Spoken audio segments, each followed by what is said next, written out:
హైదరాబాద్లోని వార్ రూంపై దాడి నేపథ్యంలో కాంగ్రెస్ పార్టీ నిరసనలతో తెలంగాణ రాష్ట్రం దద్దరిల్లింది. సునీల్ కొనుగోలు ఆఫీసు నందు ముందుగా ఎటువంటి ఎఫ్ఐఆర్ నమోదు చేయకుండా ఆకస్మిక దాడులు జరపడంపై నిరసనలు చేపట్టారు.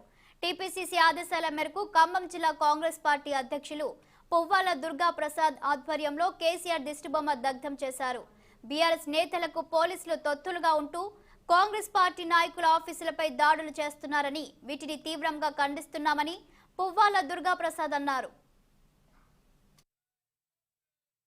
నిన్న మా కాంగ్రెస్ కార్యాలయంలో వార్ రూమ్గా సోషల్ మీడియా కోఆర్డినేటర్స్ ఉన్నటువంటి సునీల్ కనుగోలు గారు నిర్వహిస్తున్నటువంటి ఆఫీస్ పైన పోలీసులు ఆకస్మికంగా దాడి చేయటాన్ని కాంగ్రెస్ పార్టీ ఆధ్వర్యంలో తీవ్రంగా ఖండిస్తా ఉన్నాం. ఇది చాలా దురదృష్టకరం. ప్రజాస్వామ్యంలో ఒక రాజకీయ పార్టీ జాతీయ పార్టీ ఆఫీసు మీద వితౌట్ ఇంటిమేషన్ ఎటువంటి నోటీసులు ఇవ్వకుండా, ఏ సమస్య ఉన్నదో చెప్పకుండా ఆకస్మికంగా పోలీసులు వచ్చి మా ఆఫీసు మీద దాడి చేయటం చాలా బాధాకరం.